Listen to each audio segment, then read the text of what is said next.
un événement rassembleur. J'ai pu y rencontrer différents profils de Comoriens, des jeunes, des moins jeunes, des entrepreneurs, des notables, des mères de famille, des businesswomen, des fonds d'investissement, des financiers, des avocats. La liste est très très longue. Je pense que j'ai rarement assisté à un événement au sein de la communauté comorienne qui arrive autant à rassembler. Si on ne s'est pas réunis aujourd'hui en fonction de son village, comme on le fait souvent, on ne s'est pas réunis par catégorie sociale, mais c'était vraiment une invitation pour tous les Comoriens. Déjà, il faut savoir que l'NPI, nous, on propose nos services au sein de nos bureaux à Moroni, à Anjouan et à Moélie. Quand des Comoriens veulent bénéficier de nos services, ils doivent prendre un billet d'avion. Aujourd'hui, il leur suffit de venir à Bagneux, ils peuvent nous rencontrer. On est là pour leur fournir toute l'information nécessaire pour savoir quels sont les secteurs qui peuvent intéresser les Comoriens de la diaspora, s'ils souhaitent y créer des entreprises ou faire de l'investissement. On peut aussi commencer avec eux leur démarche administrative. Pour ceux qui sont un peu plus près, qui ont déjà une idée, qui ont déjà un projet, qui veulent se formaliser, ils le font directement ici, on est présent avec nos équipes. Alors c'est à l'étude, mais il faut savoir que pour l'instant, nous avons au sein de notre équipe une chargée des partenariats et de la diaspora qui est présente ici avec nous, Madame Asnata Islam. Elle distribue ses cartes de visite et elle est disponible pour donner toute information et relayer les demandes vers Moroni pour ceux qui ont besoin de nos services et qui sont ici en France. Et pourquoi pas demain une permanence, commencer par une permanence très vite. D'ailleurs au sein de ce salon, je commence à discuter avec des personnes qui ont des espaces de coworking pour voir comment on pourrait commencer par instaurer une permanence, peut-être mensuelle. Et puis pourquoi pas développer un peu provocatrice. Je commence par être très étonnée que des personnes qui vivent dans un pays aussi bureaucrate que la France soient effrayées par de la paperasserie. Je pense que quand on est en France, on passe son temps à faire des papiers. Je peux vous dire que depuis que je vis aux Comores, j'en fais pas. Ça c'est la première chose. Et je pense qu'il faut quand même se remettre dans le contexte et se dire que peut-être on a un niveau d'exigence vis-à-vis des Comores qui est supérieur finalement à celui qu'on a quand on est en France. Ou quand on nous dit qu'il faut faire des papiers pour telle et telle chose, et ben on se tait, on fait sa paperasse. Il y a bien un guichet unique. Parce qu'un guichet unique, qu'est-ce que ça veut dire? Un guichet unique, ça veut dire que vous avez un interlocuteur qui se charge de faire la liaison avec les autres services. Peut-être que certains ne le savent pas, mais la création d'entreprise, ce n'est pas que la NPI. La création d'entreprise, pour que votre entreprise soit immatriculée, créée, là je regarde la caméra et je m'adresse aux intéressés, il faut payer des droits d'enregistrement à l'administration fiscale, il faut faire authentifier vos statuts chez un notaire, il faut ouvrir un compte en banque pour y déposer le capital social, il faut obtenir un registre de commerce et de crédit immobilier auprès du tribunal de commerce. La première chose que nous avons fait déjà, c'est de simplifier cette procédure. Les étapes sont réduites, avant elles étaient beaucoup plus nombreuses. Et la deuxième chose qu'on a fait, c'est justement d'éviter toutes les interactions avec tous ces services. Peut-être que les interactions qui restent et dont certains se plaignent, c'est l'ouverture du compte en banque. On ne peut pas l'ouvrir pour vous, on va manipuler votre argent. Mais on a quand même fait implanter un guichet d'Exim Bank au sein de nos locaux de l'NP pour vous éviter de devoir sortir de nos locaux, aller déposer votre capital et de revenir. Donc c'est le plus qu'on pouvait faire. Et signer au tribunal de commerce, parce qu'on ne peut pas signer à votre place, mais tout le circuit, il est fait par nous. Alors on peut l'intégrer encore plus, ce guichet, et on travaille pour ça.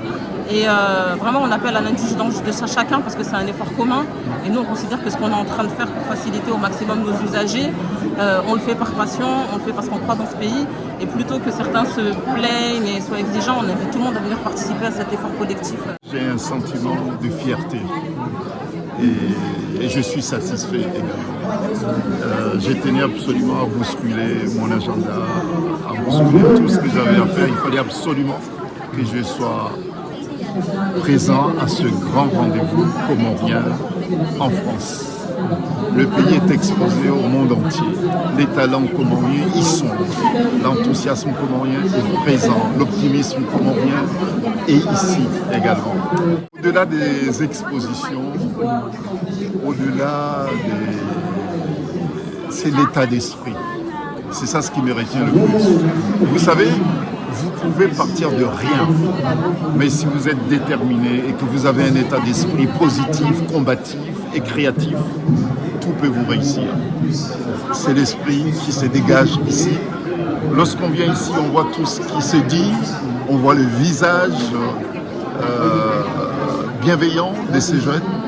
On a de quoi être optimiste des Comores. Et je le suis. Alors bonjour à tous, je m'appelle Mariam Testar, donc je suis la fondatrice de Ushesa, qui est une plateforme qui met en relation les professionnels des services à la personne aux Comores et les membres de la diaspora en France et en Europe. Et notre mission, c'est de réduire la charge mentale des membres de la diaspora qui ont soit un parent, soit une maison aux Comores et dont ils ne peuvent pas s'occuper directement. Donc on a des professionnels que l'on va sourcer et que l'on va former aux Comores pour qu'ils puissent effectuer des prestations, par exemple de soins et d'hygiène pour des personnes âgées ou des personnes en situation de handicap, mais qui vont aussi s'occuper de tout ce qui est ménage des maisons, soins du linge, également tout ce qui est préparation des repas et gardiennage également et jardinage. Et donc nous aujourd'hui, nos clients, ce sont vraiment les membres de la diaspora qui vont émettre leurs besoins et qui vont payer les prestations, et en même temps on va leur mettre à disposition une application mobile pour leur permettre de suivre toutes les prestations qui sont effectuées donc aux Comores. Et via cette application, donc, ils auront des comptes rendus des prestations qui sont effectuées, des photos aussi pour montrer qu'elles ont bien été effectuées, et cette plateforme également permet d'effectuer toute la facturation et la relation contractuelle avec les professionnels. Alors, ce qu'il faut savoir, c'est que Ushesa a été créé juste avant le Covid. Clairement, c'était un timing un peu compliqué. Donc, on avait créé l'entreprise, quelques prestations avaient été effectuées, mais quand le Covid est arrivé, donc on a dû mettre en sommeil. Depuis 2024, on a relancé en fait l'activité, et donc aujourd'hui, on a des clients sur le terrain. On intervient, nous, principalement sur des villages qui sont autour de Moroni, mais à compter de septembre, on souhaite étendre beaucoup plus cette zone en allant dans des villages qui sont un peu plus reculés. Alors vous pouvez nous contacter sur notre site internet, donc ushesa.com, ou sinon sur les réseaux sociaux, donc par exemple sur Instagram avec Ushesa, ou sinon vous pouvez venir à Comore Expo, on est encore là demain, et pouvoir discuter directement avec nous. Maintenant il y a Yas qui est le 5e opérateur africain, et nous avons la chance d'être présents aux Comores, à Madagascar, en Tanzanie, au Sénégal, au Togo, Réunion, Mayotte, etc.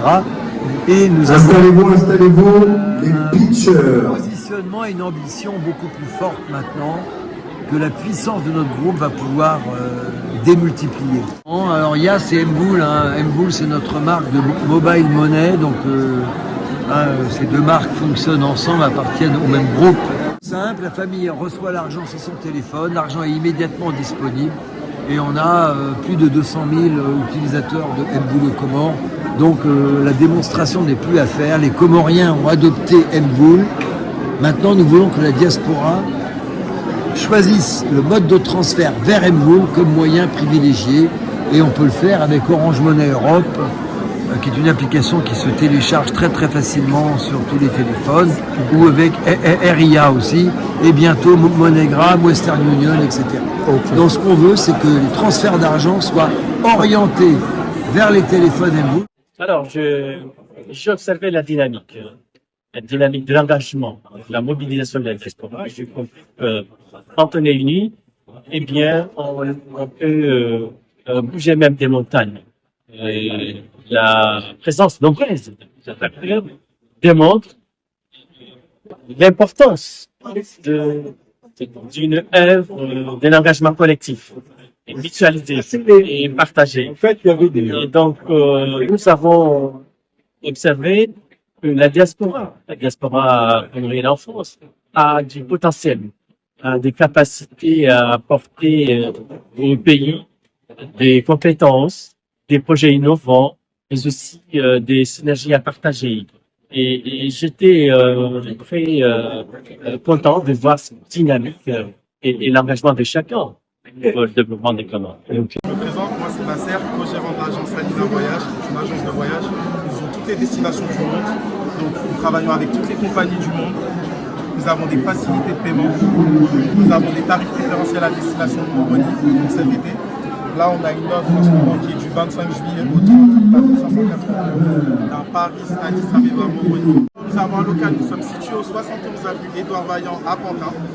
Donc il y a nos bureaux sur place, nous sommes ouverts du mardi au samedi de 10h30 à 18h30. Et en parallèle aussi, nous sommes aussi dans l'événementiel. Donc on a un Box Magazine pour les événements, qui est une autre entité de l'agence. Alors, moi je suis Nouriane Ghazi, présidente de l'association Vukisho Imasiwa. Vukisho Imasiwa, c'est une association qui est sur 3 pôles, droits humains, patrimoine et culture, ainsi que l'environnement pour les Comores. Aujourd'hui, on est là plus particulièrement pour les droits humains, dans le sens que nous avons un projet depuis quelques années sur les violences sexuelles dans l'association. C'est un fléau mondial et malheureusement dans la communauté comorienne aussi. Et on l'a pu l'objectiver avec un questionnaire en ligne en fait, il y a quelques années. On a eu 650 réponses et c'était vraiment édifiant. C'est-à-dire que dans la communauté, il n'y a pas une seule personne qui ne connaît pas de près ou de loin une victime. C'est pour vous dire à quel point il faut agir. Donc de ce fait, suite à ce questionnaire qui nous a un peu secoué au vu des résultats, on a décidé d'être encore plus actifs que jamais et on a donc réalisé un documentaire sur les violences sexuelles dans la communauté comorienne. On a recueilli des témoignages avec des visages découverts, un visage couvert, des professionnels comme thérapeutes, avocates, auxiliaires de puériculture et tout ça en fait pour mettre un petit peu l'accent sur comment ce fléau est dans notre communauté. J'imagine pour les enfants comoriens qui veulent apprendre l'anglais, mais pour moi, j'ai pas appris chez Ngazija quand j'étais jeune. Donc c'est important pour moi et mes sœurs d'utiliser pour apprendre. Donc j'étais très contente de le trouver. Oui, je suis comorienne. Et comment vous avez connu ce projet-là? J'ai entendu parler de ça quand j'étais au Comores en 2023. J'étais à Sanders aux librairies et quelqu'un m'a dit que quelqu'un a fait un livre pour le chien Ngazija pour l'anglais, mais j'ai pas réussi à le trouver. Donc c'était aujourd'hui. Il a fallu que vous veniez à Comores Expo pour trouver. Oui.